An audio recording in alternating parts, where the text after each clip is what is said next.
नमस्कार साथियों। तो आज है 24 अगस्त 2026। दोस्तों, एक बहुत ही महत्वपूर्ण मुद्दों पे चर्चा करेंगे इस वीडियो में। बेसिकली एक कंपनी की शेयर है जो कि फंडामेंटली बहुत ही स्ट्रांग, नो डाउट।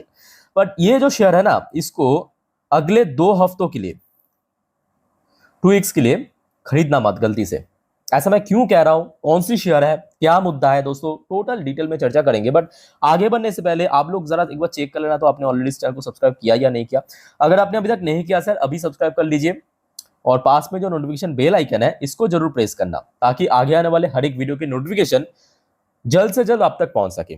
दोस्तों, ये कोई छोटे मोटे कंपनी या अनपॉपुलर कंपनी नहीं है, काफी पॉपुलर कंपनी है, अपने सेक्टर की लीडिंग कंपनी। मैं बात कर रहा हूं Hindustan zinc limited. Hindustan zinc limited की शेयर वैसे आज क्लोजिंग तो बहुत ही बढ़िया हुआ, 600 को क्रॉस करके ऑलमोस्ट 2.20% ऊपर। अब दोस्तों, सिर्फ आप नाम देखने के बाद स्किप मत करना वीडियो को, क्योंकि यहीं पे ही असली ट्विस्ट है। हिंदुस्तान जिंक की शेयर आज 2% ऊपर क्लोजिंग जरूर दिया। पहले दोस्तों मैं आपको एक डेटा दिखाता हूं, ध्यान से देखना। हिंदुस्तान जिंक की जो मेन प्रोमोटर कौन है आप बताइए। वेदांता है, आप कहेंगे, जिनको पता है उनको वो बताएंगे वेदांता है। मतलब जो वेदांता के पास मेजोरिटी ऑफ स्टेक है, इसकी मेन प्रोमोटर वेदांता ही है। वेदांता के पास लगभग 60.71% की स्टेक है। अच्छा, एफआईएस की स्टेक कितना है? एज पर रिसेंट डेटा 2.20% की स्टेक है एफआईएस के पास। अच्छा, डीएस के पास कितना स्टेक है? ऑलमोस्ट 4.96% के आसपास। ठीक है, रिसेंटली थोड़ा बहुत डीएस ने बढ़ा भी है। बट नेक्स्ट अगर हम देखेंगे, एक बहुत बड़ा स्टेक है सरकार के पास। कितना परसेंट? लगभग 27.92%। ये जो स्टेक है ये किसके पास है? ये हमारे गवर्नमेंट ऑफ इंडिया, सरकार के पास है। और सरकार दोस्तों अगले 2 हफ्तों में हिंदुस्तान जिंक लिमिटेड में ओएफएस के थ्रू अपना स्टेक बेच सकते हैं। और जैसे कि आपको पता होगा, जब स्टेक बेचा जाएगा उसमें डिपेंड करेगा कैसे कंपनी है, बट एवरेजली अगर हम बात करें, एवरेजली 8 से 10% की डिस्काउंटेड वैल्यूएशन में किया जाएगा। मतलब मान लीजिए कि आज आपने खरीद लिया और मान लीजिए कि 3 दिन बाद या 4 दिन बाद सरकार ने ऑफिस की डिक्लेयर कर दिया, तो डिस्काउंट में होगा। तो डिस्काउंट में होने के कारण शेयर में गिरावट तो होगा ही, तो आपका जो बाइंग प्राइस है उसके नीचे आ जाएगा। तो जिस वजह से दोस्तों मैं शुरू में ही कहा था, वीडियो की थंबनेल पे भी मेंशन किया था, ये जो कंपनी की शेयर अगले 2 हफ्तों के लिए खरीदना नहीं। अब आप कहेंगे भाई इतना सब कुछ तो आपने बता दिया, इसका सोर्स, ये जो खबर आपने बता रहे हो उसका क्या प्रूफ है, क्या सोर्स है? रुकिए रुकिए, फुल प्रूफ के साथ, फुल सोर्स की नाम के साथ आपको मैं दिखाऊंगा। ये दोस्तों अभी की एकदम लेटेस्ट अपडेट, ताजा अपडेट मैं आपको दिखा रहा हूं। Hindustan Zinc OFS in 2 weeks properly mention किया। Government eyes 5,000 crore from stake sale. तो सरकार का टारगेट है हिंदुस्तान जिंक में स्टेक सेल करने से लगभग 5,000 करोड़ की यहां से पीक करना, मतलब बेचना। अब देखिए, न्यूज तो आपको पता चल गया। आप कहेंगे इसका सोर्स क्या है? हो सकता है कुछ ऐसे ही आलतू फालतू जगह से सोर्स मतलब आया है खबर। पहले आप समझिए, मैं आपको थोड़ा आर्टिकल पढ़ के सुनाता हूं, समझाता हूं, ध्यान से मेरी बात को सुनना जरूर, ठीक है। देखिए, the government is planning to launch an offer for sale in Hindustan Zinc within the next week. अगले 2 हफ्तों में सरकार जो है इसमें ओएफएस लॉन्च करने का प्लान कर रहा है, ठीक है। With the centre looking to sell 1.5 to 2%। तो सरकार यहाँ पे लगभग 1.5 से 2% स्टेक बेचेगा अपने हिस्से की in the mining company. Source told NDTV profit the propose stake sale could fetch the government around 4 to 5,000 crore depending on final offer size, price at which share sold।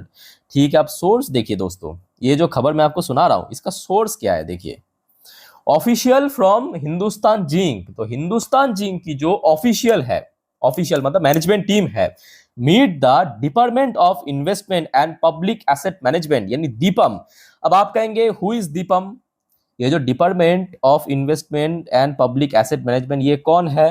तो दोस्तों ये वही एजेंसी है जो कोई भी कंपनी, चाहे वो सरकारी कंपनी हो सकता है, प्राइवेट कंपनी हो सकता है, ओएफएस के पहले अप्रूवल देते हैं।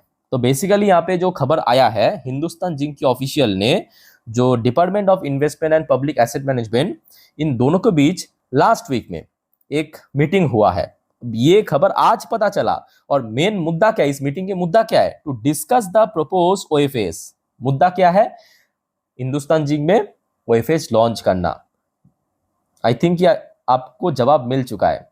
इसका प्रूफ क्या है, सोर्स क्या है, और मैं क्यों आपको कहा शुरू में कि इस शेयर में दोस्तों अगले 2 हफ्तों के लिए कोई भी खरीदारी नहीं करना। क्यों नहीं करना? फॉर एग्जाम्पल मैं आपको बताता हूँ। आज हो सकता है कि शेयर चल रहा है 608 में, ठीक है, आप कहेंगे हो सकता है कि 2 हफ्ते बाद ये और चल जाए। बिल्कुल आप सही हो सकते हो। कितना चलेगा? मान लीजिए कि शेयर 640 तक पहुंच गया, 640 तक पहुंच गया, क्योंकि अभी सिल्वर भी ऊपर जा रहा है तो ऑब्वियसली बात है हिंदुस्तान जिंक जाएगा। मान लीजिए 640 पर चल गया। इसके ऊपर जब 10% डिस्काउंट में लॉन्च किया जाएगा तो आप देखिए प्राइस कितना हो रहा है, 600 के नीचे हो रहा है। तो मान लीजिए कि कल आपने खरीद लिया 615, 610, 620, डिपेंड करेगा कहाँ पे ओपन हो रहा है, तो आपके प्राइस की बाइंग प्राइस के नीचे आ जाएगा ना। तो जिस वजह से दोस्तों मैं आपको अलर्ट किया हूँ कि इस वजह से हिंदुस्तान जिंक के अंदर अगले 2 हफ्तों में खरीदारी मत करना। आई होप कि दोस्तों आपको मेरे बात अच्छे समझ आ रहा है, ठीक है। बाकी बात करें देखिए कंपनी को लेके कोई इशू नहीं है, वैसे अच्छी कंपनी है नो डाउट, बहुत सही कंपनी है, ठीक है। वेदांता ग्रुप की इससे आया है, बहुत अच्छा डिविडेंड पे करता है, मोस्ट इंपॉर्टेंटली वैल्यूएशन अच्छा है। मैं आपको कुछ फैक्टर बता देता हूँ।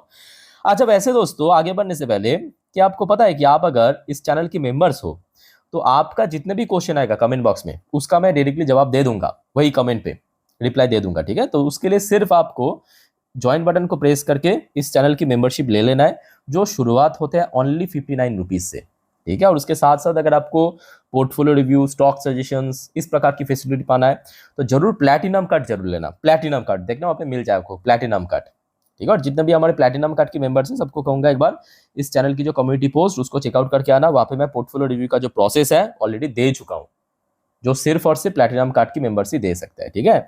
अच्छा हिंदुस्तान जिंक की बिजनेस जो है बहुत सिंपल है, बेसिकली माइनिंग और मेटल सेक्टर की कंपनी है। जब जिंक, सिल्वर, ये कंपनी माइनिंग करते हैं, और उसके साथ साथ क्योंकि माइनिंग है तो रेयर अर्थ भी कंपनी काम करते हैं, मतलब रेयर अर्थ का भी प्रोडक्शन करते हैं। बड़े कंपनी ऑब्वियसली 2.5 लाख करोड़ की इसके मार्केट वैल्यूएशन, 15 की पी रेशियो है, मतलब काइंड ऑफ बहुत ही सस्ता। आरओसी की बात करें 69 के ऊपर, रिटर्न ऑन इक्विटी 76 के ऊपर, डिविडेंड अच्छा है, मतलब डिविडेंड अच्छा पे करता है। और अगर हम पास्ट कुछ परफॉर्मेंस की बात करें कंपनी की, बहुत ही बढ़िया परफॉर्म था। लास्ट क्वार्टर की बात करें प्रॉफिट ग्रोथ आप देखिए, करेंट क्वार्टर की बात करें प्रॉफिट ग्रोथ देखिए, बहुत देखिए कंपनी में नो डाउट कोई मतलब डाउट नहीं है। बाकी बात करें डेट की, जो नंबर्स है वो भी मैं कहूँगा कंपनी की जो मार्केट वैल्यूएशन है उस हिसाब से उतना ज़्यादा भी नहीं है। डेट है लगभग 8,357 करोड़, और कंपनी का ना ये भी फैक्ट है कि कैश भी उतना ज़्यादा नहीं है, 314 करोड़ के आसपास कैश है, ठीक है। बट ठीक है, डेट भी उतना ज़्यादा नहीं है, प्रोमोटर के पास मेजोरिटी ऑफ स्टेक है, तो काफ़ी सिक्योर ऑप्शन है। अच्छा वैसे आज की डेट में कारोबार अच्छा था, मतलब 1,27 लाख के ऊपर टोटल शेयर ट्रेड हुआ, 1,27 लाख, जिसमें डिलीवरेबल परसेंटेज भी अच्छा देखने को मिला, 51-52% के आसपास, ठीक है। अगर हम टेक्निकल व्यू से बात करें तो हिंदुस्तान जिंक की शेयर काफ़ी महीनों बाद एक्चुअली इस लेवल तक पहुंचा, मतलब इस लेवल पे पहुंचा था, मतलब 600 प्लस में। वो था मई का महीना, बीच में हमने देखा था गोल्ड सिल्वर फिर से गिर रहा था, याद है गिर रहा था ना, तो शेयर भी गिरते गिरते लगभग 500 के रेंज में पहुंच गया था। जून जुलाई उसी पे था। अभी फिर से देखिए सिल्वर गोल्ड बढ़ने लगा तो हिंदुस्तान जिंक की शेयर भी बढ़ने लगा। तो अपकमिंग जो हर्डल हो सकता है, मतलब रेजिस्टेंस हो सकता है अराउंड 650 के आसपास, जहाँ पे मई पे पहुंच गया था। इस लेवल को अगर क्लियर कर दिया तो जो जनवरी की हाई है जब सिल्वर अपना लाइफ टाइम हाई हिट किया था मोर देन 700, उस लेवल तक अगला टारगेट, बट वो बात की बात है, ठीक है। बट ये यहाँ पे जो मेन मुद्दा है ओएफएस को लेके, आई थिंक आपको समझ आ चुका है। बाकी दोस्तों और कोई आपका कंफ्यूजन या डाउट्स है कमेंट करके पूछिए। वीडियो अच्छा लगे तो लाइक करना, चैनल को सब्सक्राइब करना। टेक केयर, बाय बाय, जय हिंद।